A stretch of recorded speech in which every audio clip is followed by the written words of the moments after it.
Hey everyone, thanks very much for having me. This is the first time I've been invited to Conf42 Python, and well, yeah, it's great to be here.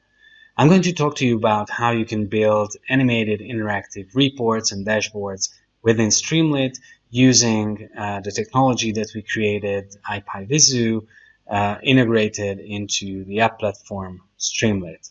So first I'm going to give you a quick overview about Vizu and the technology that we built, then about the open source package that we created for data scientists called ipyvizzu, and then about the bidirectional component and its use that a senior data scientist from Streamlit called Zachary Blackwood created for us. We are really grateful for Zachary for investing so much into this, and we think that it's a great step forward, and that this integration has some superb implications and a lot of potential.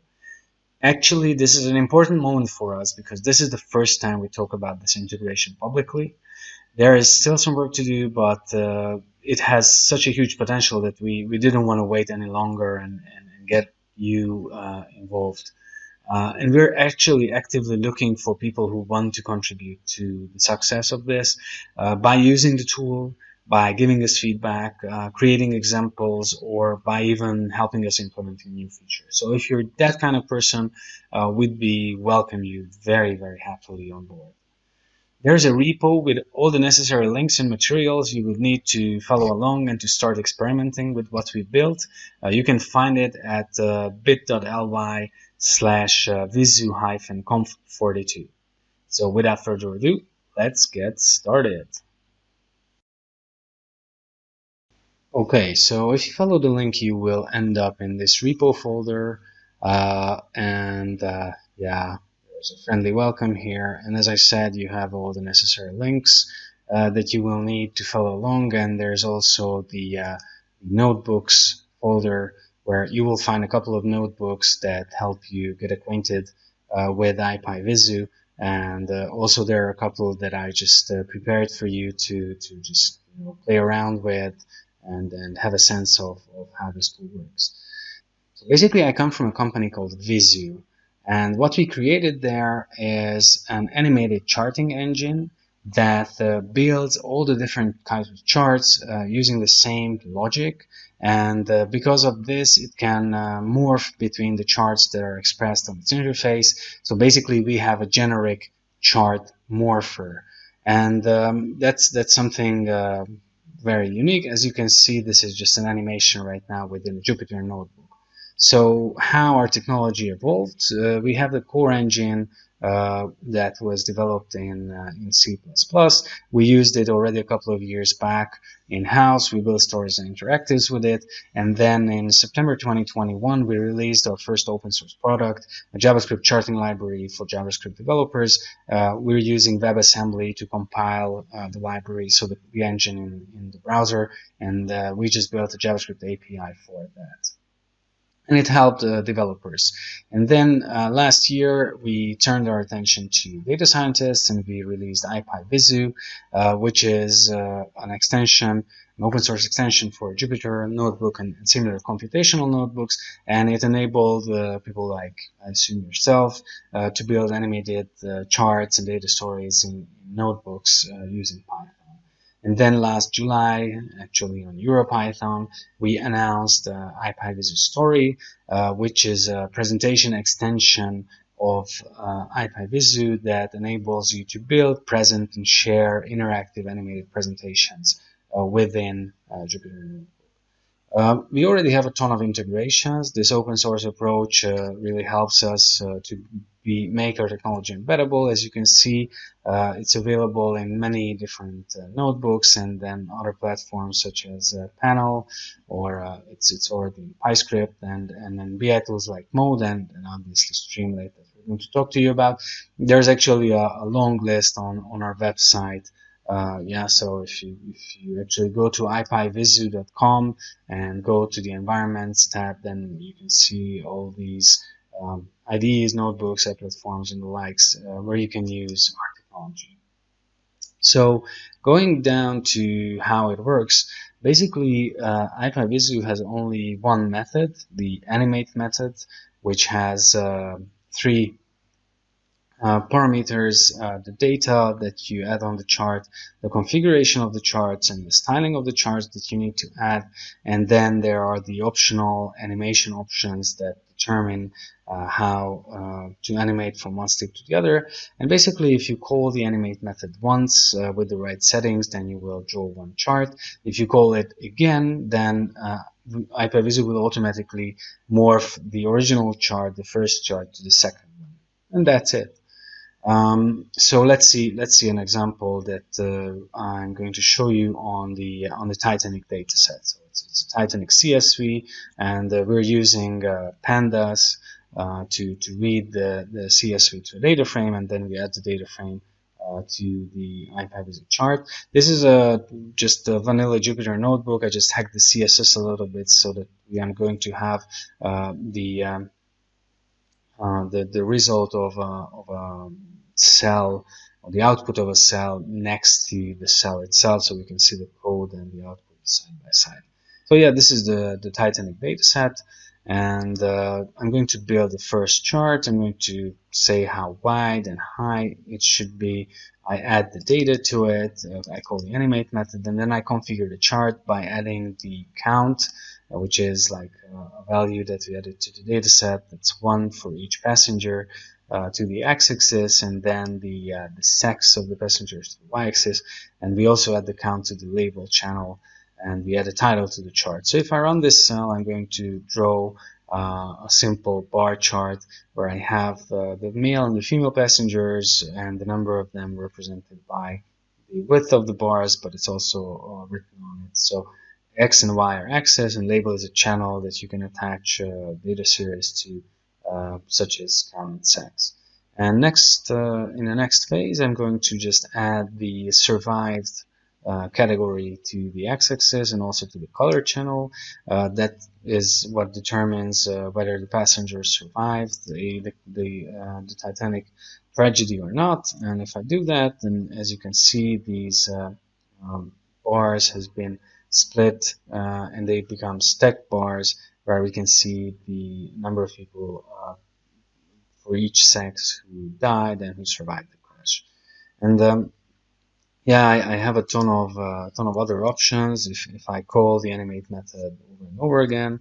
So let's first just remove the survived category from the x-axis and add it to the y-axis.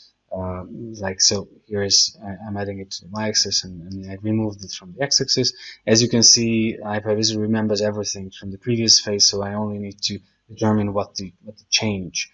And here I have instead of the stacked bar chart, I ended up having a grouped bar chart. So now I can see the numbers side by side. And there are a couple of other configuration options. I can change the geometry, so the geometric elements used to represent data, like the circle, for example. And then I can add the same number that's on the label and that's on the vertical position on the markers to the size of the markers. So now the circles have different size, and I can even change the coordinate system to polar instead of Euclidean. So now it's getting into this polar coordinate system. Yeah, there are a couple of other configuration options like the alignment, the sorting. You can add a title, as you saw. You can split the values, and we actually encourage you to just play with it. It has so much freedom, and whatever you do, ipyvizzu will take care of animating to the new state. So it's really easy to use. Or at least that's what we're working towards. If you have any comments on why you think it should, or how you think it should be easier to use our tool, then please let us know. But that's the case. We have access and channels, and you can just add and remove data series on those. To give you another example before turning our attention to the integrated version of ipyvizzu into Streamlit to have a better understanding of how this thing works. So here's another example. It uses data about how much money, how much revenue different music formats generated over the years. And let me just clear the outputs of the cells and run this notebook right from the start so that it's clean. We are going to use presets here. So as you saw in the previous notebook, we just added data series to axes and channels, and now we're going to use a preset, and we're going to determine that what we want to build is a bar chart. We found that it's easier for the users to use ipyvizzu this way. We have a ton of presets that you can also find on our site. If you go to ipyvizzu.com, you'll end up in our documentation site, and then within the examples you can find the presets. As you can see, we have plenty of those, and if you click on any of the presets or the thumbnails for that preset, you'll end up checking out the code of that specific preset that you clicked on. And you can, it's played here. You can copy the code and use it right away in your notebook. And you can even copy the whole thing and start fiddling with it. So right now we built this bar chart here. There are a couple of issues, so I don't really like that all the bars have the same color, and actually the numbers here are really, really huge. So what I'm going to do is, first of all, I'm going to use instead a group bar chart, where I say that data is grouped by the same category, the format that's on the y-axis. So now each bar has a different color because that's how a group bar chart should look like. And I'm going to play and fiddle a little bit with the styling. I'm going to add a new color palette. So I'm just listing color codes here, and ipyvizzu will assign it to the different categories. I'll change the number format, how many digits I want, and I'm going to use a number scale. This is a fairly new development, so I have to also add it to the x and the y axis now. We're going to make it easier for you later on. But so what happens is that we have a different color scheme right now, and we have the US short scale, and the numbers are shorter and easier to read. And now I'm going to use yet another preset, the splitted column chart, and also fiddle with the styling a little bit. And here's just yet another transformation happening automatically, where I can see how the revenue changed over time from these music formats side by side. And also you can add events to override certain behaviors. So for example, I don't like that all the years are written here next to the x-axis, and there's this short event that will basically enable only every fifth year, or like year that's divisible by 5 to be drawn, the number for it. So I run the cell, and if I just touch the chart, then boom, all the unnecessary years have gone. And so there are a couple of other examples here to go to stream graph, for example, then to switch on the splitting feature, which is really nice. Again, it's great for stack charts to see the components side by side. Then I'm going to just use the data filter option, which is also really great when you have animation. So we're going to just zoom into vinyl and streaming, as you can see. And since all the transition is animated, it's really like zooming in, and everybody understands what's going on, so you don't have to explain what we're looking at. And in the next phase, I'm just going to switch off the filter and the splitting as well. So I'm going to get back to the stream graph. This is the phase that my wife calls when the elephants kiss. Now you know why.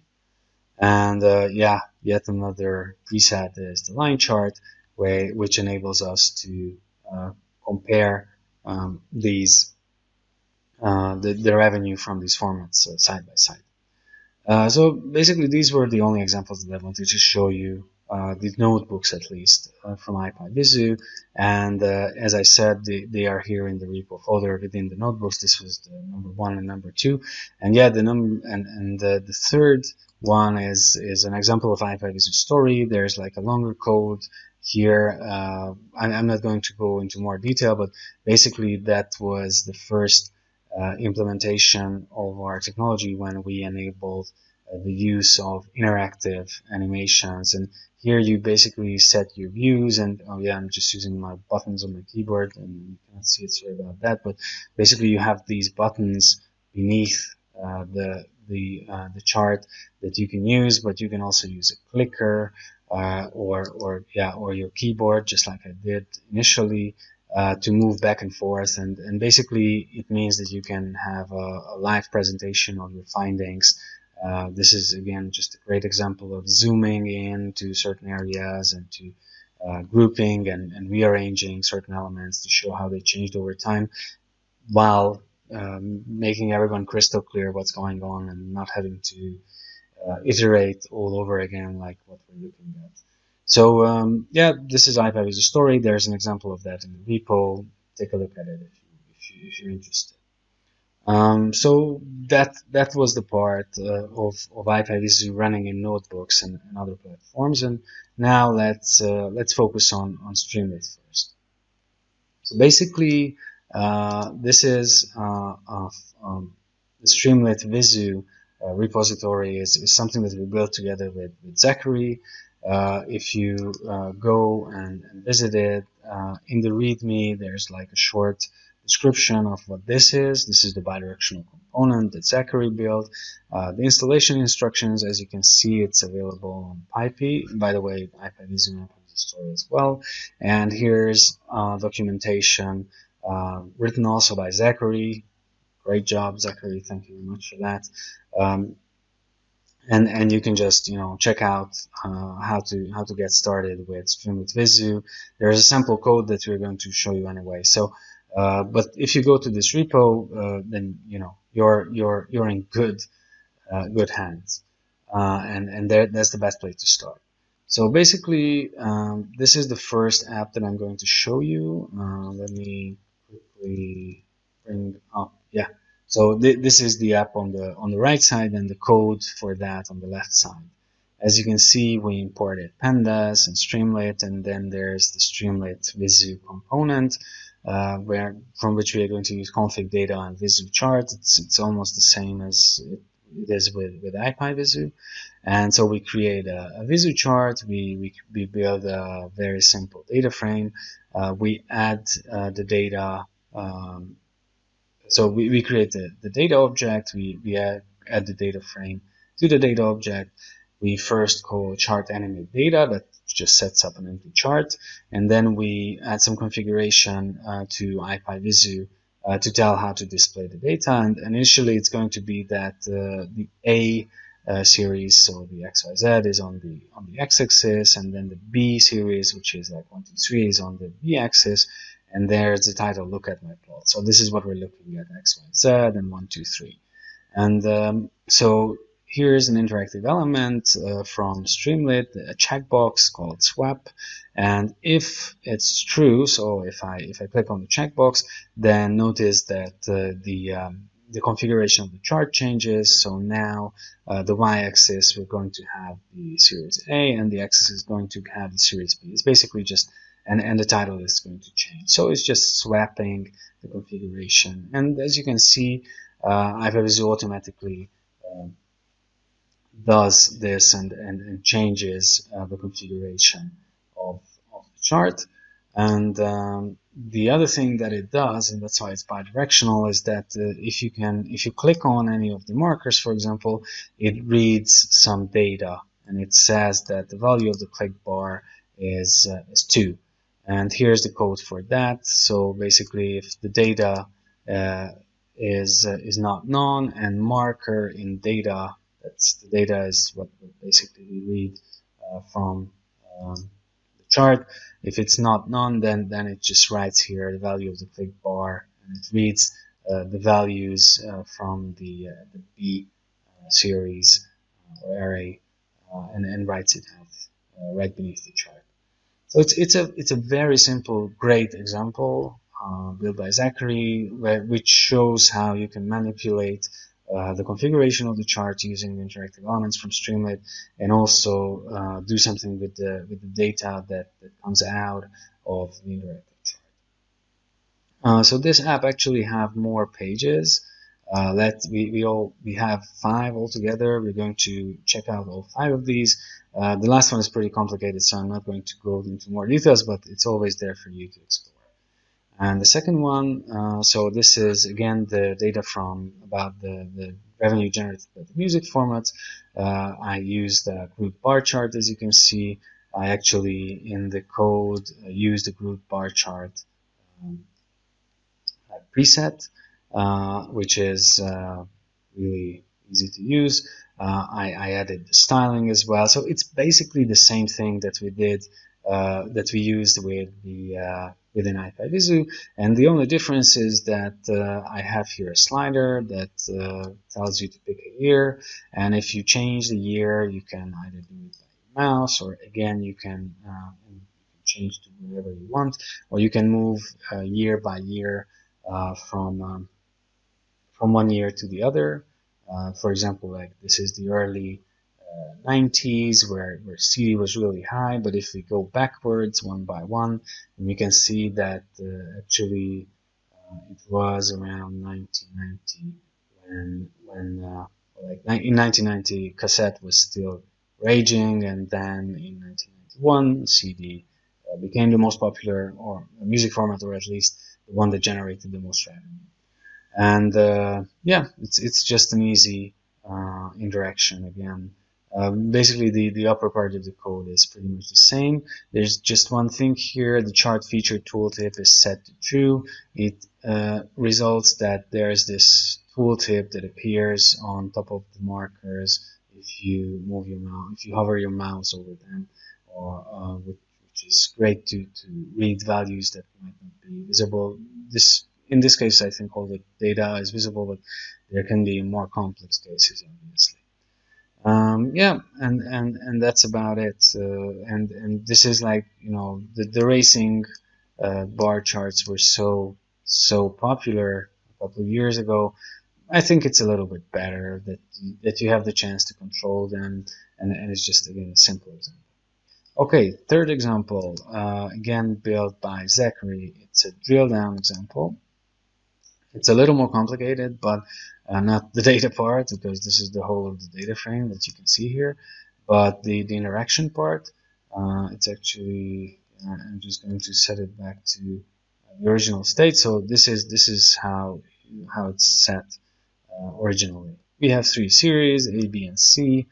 2 of them are categories, A and C, and B is a number.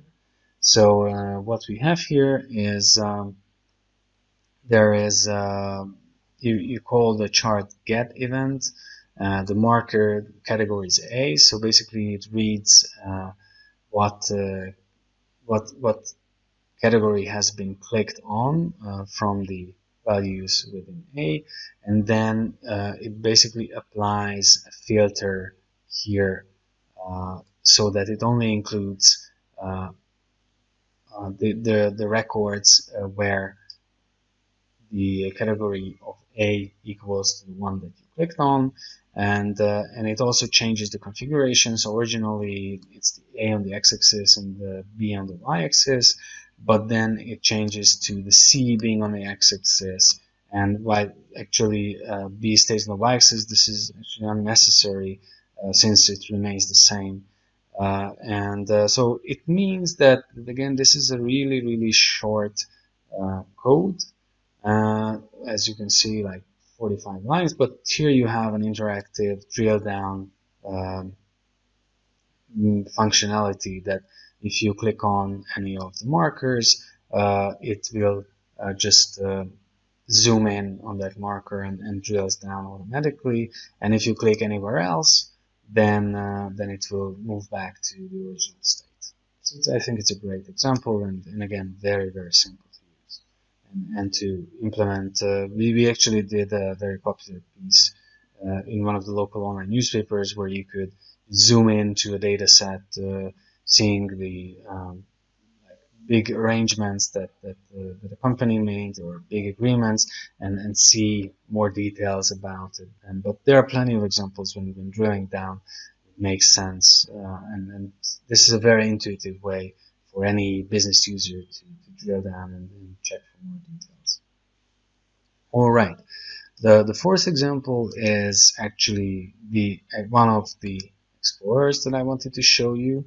I'm going to also show you the code. So the title of the talk was "Let Them Explore," and basically I think this is the strongest benefit of Vizu Streamlit. So ipyvizzu being used in Streamlit, that now we can you can build these explorers using this technology, which enables basic business users to just explore maybe even complex data sets on their own, always understanding where they are, always keeping track of the context, and but still have a lot of different opportunities for exploration and for applying their business expertise in finding solutions and finding new insights.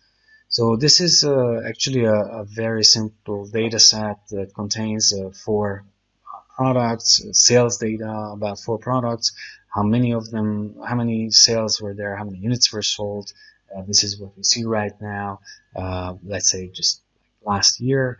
And we can also see on the chart, so a couple of interactive elements.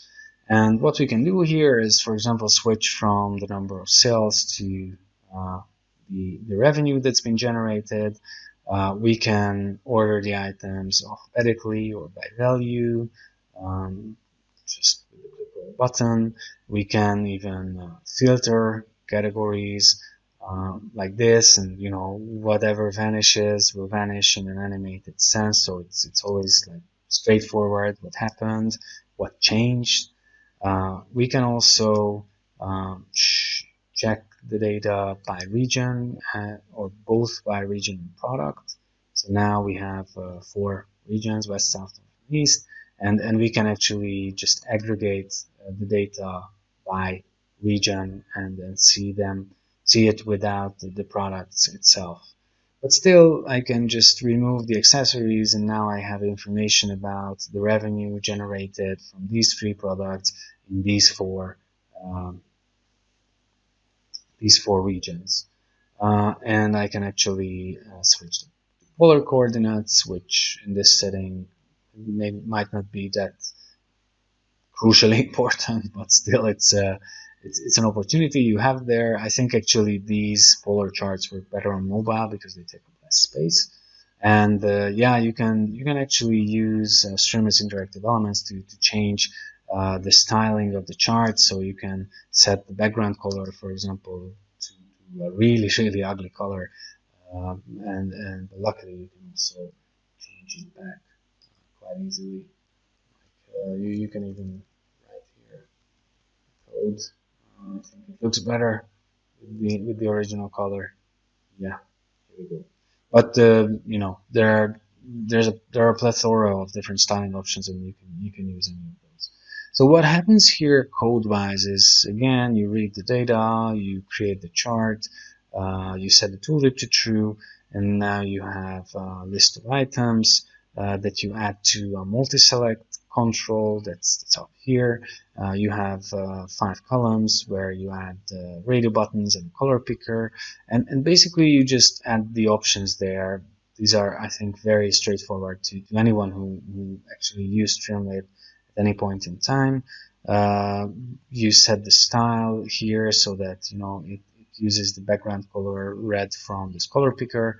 I guess the filter might be the most complicated one, where you need to join the items here from the products list, and then the title is also a bit complicated, so it always reflects. For example, if I remove the handbags from this chart, then it will vanish from the title as well. So it's another way of helping the user always keep track of what they're looking at. And so the most important part is this if and else part, where basically if the compare by is by product, then and let's show it on the Cartesian coordinate system because it's easier to follow. So then the product is on the y-axis, so shoes and gloves, and the measure, which is either the revenue or the sales, is on the x-axis. It's pretty straightforward, and there's nothing on the color. If the compare by is set to region, then we will have the region on the x-axis, west, south, north, and east. We have color data also there. It's also the region, and measure revenue or sales independently. So basically, whatever you select is on the y-axis. And when you have both, which is the else option here, then product is on the y-axis, the measure and the region is on the x-axis, and the region is still on the color.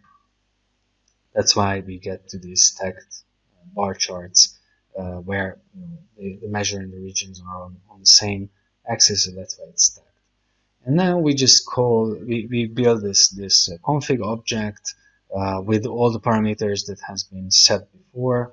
You can actually set some opportunities independently. So if chords are set to polar, then you just add more attributes to this object, coordinate system and sorting, and then basically you call this one single line where you call the animate method, you add the data filter with the filter that has been set so far, the config with the config, the style that's basically just the background color, and even you set a delay to 0.1, you can set it to 0. It's basically it helps you to be the chart to be more reactive. By default, the delay is like 1 second, so whenever anything changes, the chart will only react after a second. And in this interactive setup, it's better to make the delay as short as possible. So this already belongs to the animation options. And yeah, so that's about it. If you click on, this is again an example of the bidirectional component. If you click on any of the markers, you have the details about the positions, about the coordinates, about the marker that you clicked, if there's any, and the value of that marker, and there's even an ID to it. So it's really easy to get data out of your ipyvizzu charts and reuse them within an app. We're actually really looking forward to have some examples when this capability is being used. And the last app that I wanted to show you is a more complicated explorer. The code is there, but I don't think it would be a good idea to go through it in much detail right now. I'm just going to show you how the explorer works. It again uses the music history data. I thought it's easier for you to have the same data set in 3 different examples. And here you have 2 slides. So like it's a slider with 2 interactive elements, which helps you set the years that are being shown. As you can, I'm sure, imagine, it utilizes the filter option. You can actually adjust the revenue for inflation or change to volume, just like with the sales data. And as you can see, it shows a completely different picture. We use the sidebar now, not only interactive elements on the chart. You can add all the formats that are in the data set. You can split the values. You can switch between column chart and stream graph. You can stack things by year or by format. So you can even yeah. And now you're going to end up having a bar chart. You can sort these by value. And yeah, there are plenty of different opportunities for anyone actually being really interested, and you can narrow this down and focus on a shorter period or just a single year, like basically what you were also able to do with the original slider, but you can also switch between what is being shown. And yeah, so for example, what was there with the story within the notebook that I showed you. Yeah, the area chart doesn't work very well with a single year. But, there you go. So, for example, if I leave only vinyl and yes, it was streaming the other one. Yeah. So we can get to uh, the same chart that we saw before and do the same transitions that we did in the notebook. But I also have to switch splitting off. Okay, so basically, you're free to play with it. As you could see, there were some minor issues with some of the transitions. You can sometimes, rarely have this kind of issues. I was actually quite unlucky to click these buttons in this order, but that's the beauty of doing a live demo of your technology, I guess. Okay, so that's about it. I hope you're still with me. This is what I wanted to show you. Please visit the repository if you want to learn more. As I said, there are a lot of things, links, useful links for the apps, for the source code of the app, for the documentation that's listed here. And so there are two things I really want to ask you. First one is to spend 2-3 minutes of your time and fill out a short Google form that I prepared for you. It is just, I would love to know you better, where you would, what do you do, what you think about this presentation, what you think about this integration of our tool into Streamlit, what kind of ideas you would have, what do you need us to improve in order to use it. This is all very much interesting, but still I can promise you that it wouldn't take more than 2-3 minutes of your time. And if you want to join our community, you'd be, as I said in the beginning, very, very welcome. We have a Slack workspace. Here's the link. Just come and join us and just test our tool or contribute to it. Both of them are very fine. So thanks again for your time and again for the invitation from the Conf42 team. It's been a pleasure, and I'm looking forward to your questions either on Discord or on the conference Discord, or yeah, on Slack, an email, at any social network you can track us down. Thank you very much.